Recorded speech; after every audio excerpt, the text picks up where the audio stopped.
Sponsored by Brilliant. Just over a year ago, Apple announced the all-new iPad Pro. Gone was the home button and Touch ID, and the Lightning port. Thanos snapped were half the bezels. In their place was a true depth camera and Face ID, and a USB-C port, all wrapped up in a modern, retro design language. It was controversial at first because all that A12X power and liquid retina grace just felt so underserved by the iOS 12 feature set it shipped with. That was 2018. This is 2019. And while the atoms have gone without an upgrade, the bits have finally started coming into their own with iPadOS, an offshoot of iOS 13.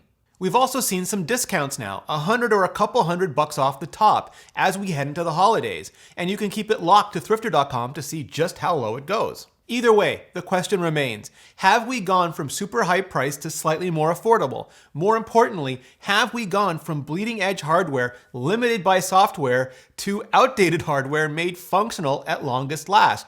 Or have we finally found the perfect balance, at least until the next update? Let's figure it out. I'm Rene Ritchie, and this is the iPad Pro review, 1 year later. And also Vector. The current iPad Pro has what I consider to be the best industrial design Apple's released in the last few years. I love the looks of both the Apple Watch and iPhone, but there's something about taking the bigger, rounder-edged iPhone X design and combining it with the flatter-edged, squared-off look of the iPhone 4 and 5 that just works so well. I want it everywhere. The smaller iPads, the next iPhone, hell, reforge the MacBooks out of it like the shards of Narsil. There was some concern about the durability of the new design right after it launched. Some reports basically confused and conflated normal, minor manufacturing deviations with abnormal, unacceptable bends and breaks. Basically, to separate those things out, if the iPad Pro didn't sit completely 100% flat, but curved by whatever fraction of a tiny millimeter was within design tolerances, it was fine. If it came out of the box bent, buckled, or broken though, you had every right to go back and have it replaced immediately. I expect Apple will figure out a way to make the design even more sturdy over time, at least against anything but the excessive, deliberate force we've seen in some videos. But metal bends just like glass breaks, plastic cracks, and ceramic shatters, so if you're clumsy like me, get AppleCare Plus. As for me, my old 12.9-inch iPad Pro was ever so slightly curved, within tolerances, and I never even noticed it until I looked specifically for it. My current 12.9-inch iPad Pro is completely flat, and it's never bent, not a bit, not over the last 12 months of being stuffed into a variety of daily carry and camera bags, and used and abused at home, on planes, at coffee shops, on the road, in hotels, pretty much everywhere and anywhere you can abuse an iPad. So is my Pixel 4, by the way, still flat. And yeah, I feel the same way about this as I do that. The iPad Pro's ProMotion display is still terrific as well. The dynamic refresh rate goes to 120 Hz for super extra smooth scrolling, and then drops back down for energy efficiency in less than the blink of an eye. It's just so much better than how the Pixel 4 is currently doing 90 Hz. Very different implementations over very different technology stacks, yes, of course, but to the eye, just better. I do miss real HDR though, high dynamic range. Apple bought into the whole LCD HDR thing with the previous generation of iPads Pro, but backed away from it with this one, which was smart. They just can't achieve the deep blacks and sustained brightness levels the way OLED displays do. And now that I've got not only iTunes HDR and Netflix, but Disney Plus and Apple TV Plus and their much better bitrate, I want it everywhere. Last year, OLED still didn't have enough consistency for iPad-sized panels, and it's unclear how expensive those panels would be, even if enough of them could be produced to handle the extra demand that comes from iPad scale. Rumors are now pointing towards mini LED though, not to be confused with micro LED, which is even still further out. I don't know if that'll ultimately give me the OLED levels HDR I'm looking for or not. Apple brands it as XDR on the Pro display after all, but I'm really super eager to find out. Because for every other thing, the display is already fantastic, especially now that the screen to bezel ratio has changed and you get to see so much more in either the same size space on the 11-inch or in the slightly smaller, even more portable 12.9-inch. After a year of daily, if not hourly use, I've come to feel like Face ID on the iPad Pro is both better and worse than Face ID on the iPhone X series. It's better in that the true depth works from any orientation, portrait and landscape, top, bottom, left, and right. It's just how Face ID is meant to work. It's how the Pixel 4's Face Unlock works, and it's how I want the iPhone to work. But it's worse in that the current portrait position of the True Depth camera is less convenient for me than if it was situated on a landscape side. Since everything from using it with a keyboard to watching movies to getting the most out of side-by-side apps keeps it in landscape mode, I typically end up using it when it's in that position almost all the time, and that puts the camera on the side. And then I'm almost always blocking the camera with my hand, at least at first. When I'm using FaceTime, forget about it. The camera is so far over to the side, it just makes everything feel super goofy. Imagine trying to use a Mac if the camera was on the side instead of on the top. I've always wanted and been asking for the iPad to have the camera in landscape instead, and it's even more pressing with True Depth. But on the iPad Pro, it's become more complicated as well. That's because Apple has used the exact place I want it for the Apple Pencil's magnetic inductive charging tech. And as we know from every transporter accident ever in the history of Star Trek, two objects trying to occupy the same space at the same time just never works out well for anything. Putting the camera at the bottom where the keyboard would dock is even Huawei levels worse.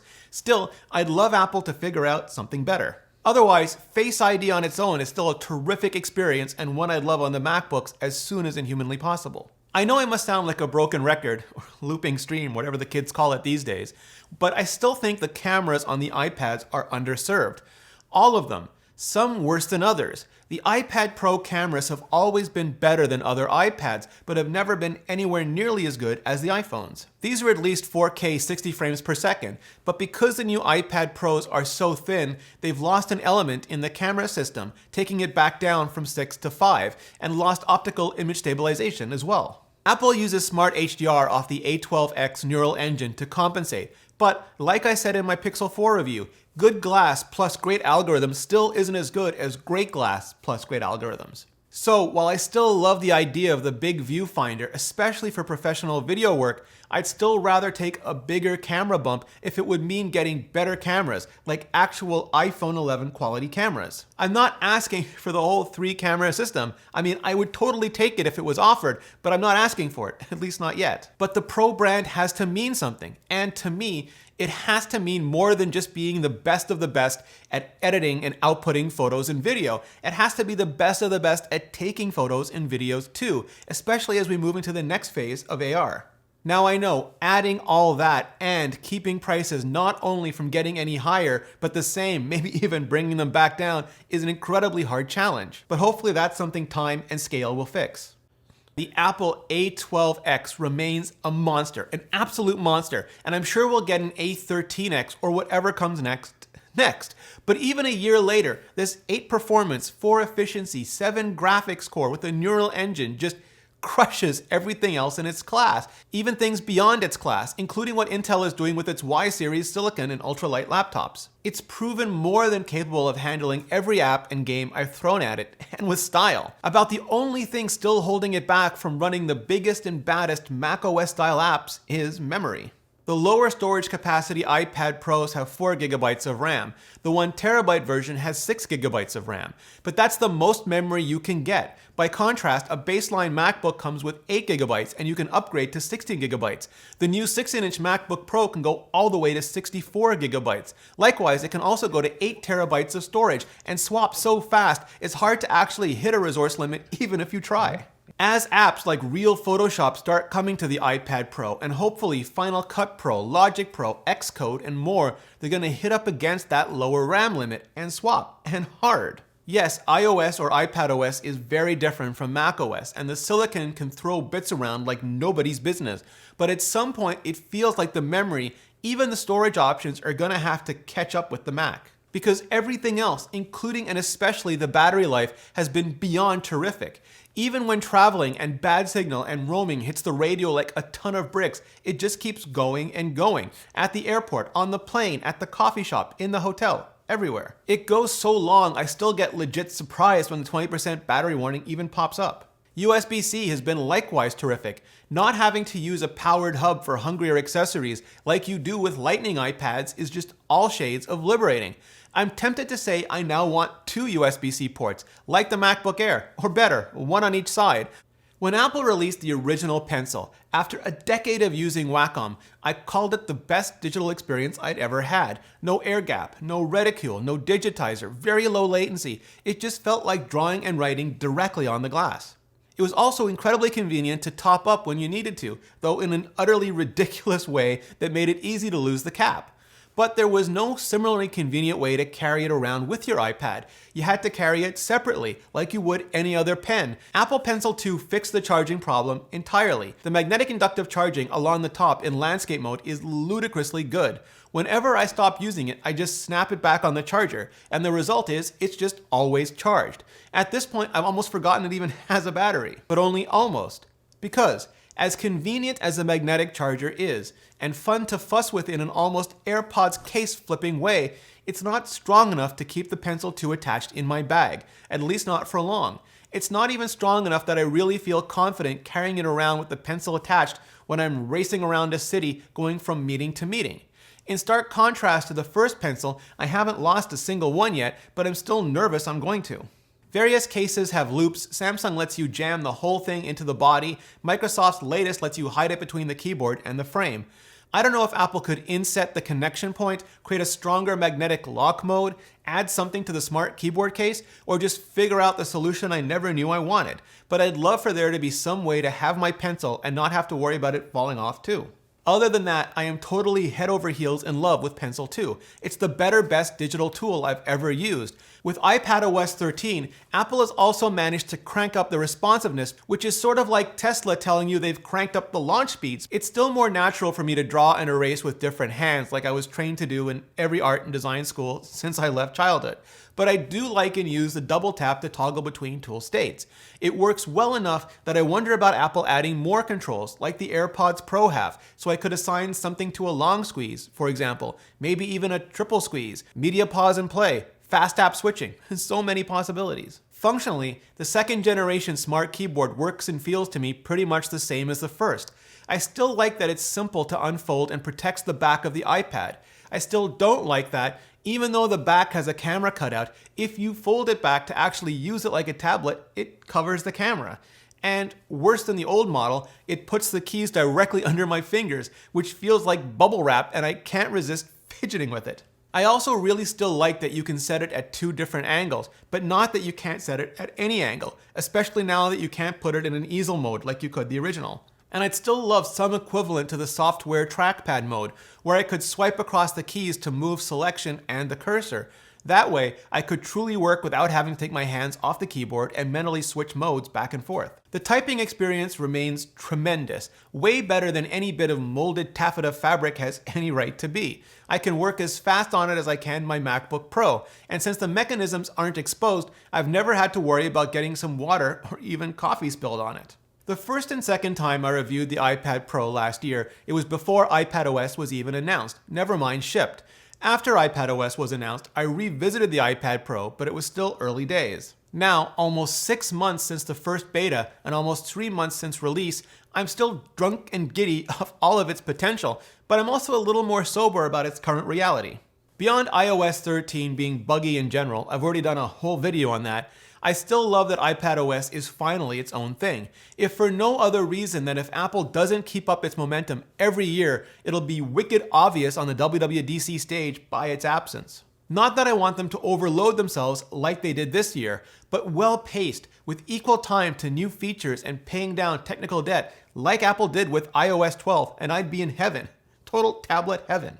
With iPadOS, we got a ton of new, long time coming features this year, including multi-windowing for every app.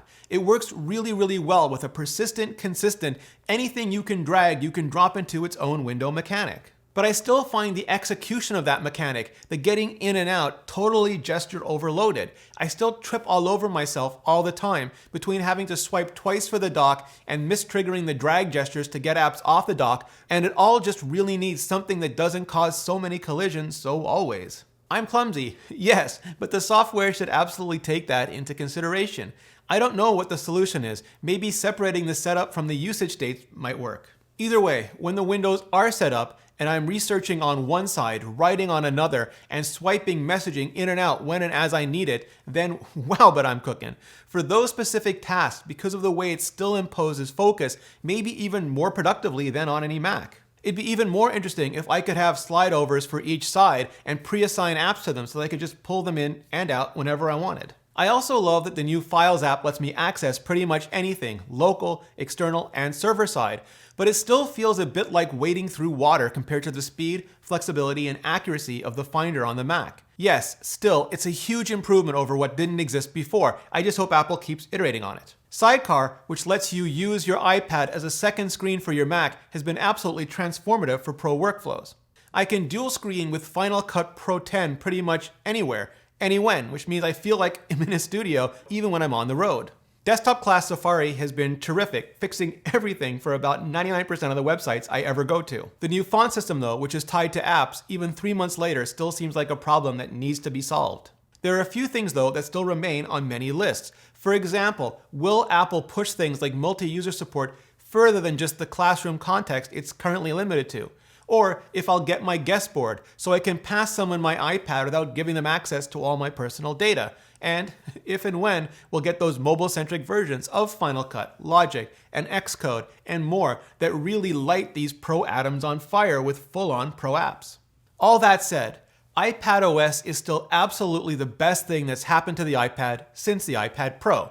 And if Apple keeps pushing it forward the way they've been pushing iOS and watchOS forward, I'm super optimistic the rough edges will be smoothed out, and faster than they ever would have otherwise. If a lot of this has come off as me being super critical about the iPad Pro, it's because I need to be. While Samsung makes great tablet hardware, Android has basically given up on tablet software. While Microsoft makes fantastic Windows laptops, they're still traditional Windows laptops with detachable keyboards, more than they are any true tablet experience. Like the MP3 market was basically an iPod market, the tablet market has become basically an iPad market, and the current iPad Pro, as amazing as it is, easily tied with the Apple Watch 4 for the most amazing product Apple made last year, and while Apple has repeatedly proven they can compete with themselves, the more feedback we can give them on doing just that, the even more amazing products we'll get. So, just 1 year later, it's impossible to overstate what an enormous leap forward the redesigned iPad Pro hardware and updated iPadOS software really are. It takes that original vision for a sheet of glass that could instantly immerse you in any website, any app, in the palms of your hands, and makes it as close to manifest as the limits of physics seem to currently allow. It takes portability, power, capability, and creativity to a whole new level, and I still think it's just the beginning. If you haven't gotten one yet, for you or yours, take advantage of the holiday deals while they last, and then take care of all your other holiday gift giving with Brilliant. Brilliant is just such a fun way to nurture curiosity, build confidence, and develop problem-solving skills crucial to any school, any job interview, any career. That's exactly how Brilliant works, with thought-provoking content that breaks up complexities into bite-sized, understandable chunks that will lead them from curiosity to mastery. Go to brilliant.org/vector and grab a gift subscription to help your loved ones finish their day a little smarter every day. Thanks, Brilliant, and thanks to all of you for supporting the show. So, that's what I think about the iPad Pro 1 year later. Now, I'd love to hear what you think. So, hit like if you do, hit subscribe if you haven't already, pro-style that bell gizmo so that YouTube will actually tell you when the next show comes out, and then hit up the comments below and let me know. Thank you so much for watching. See you next video.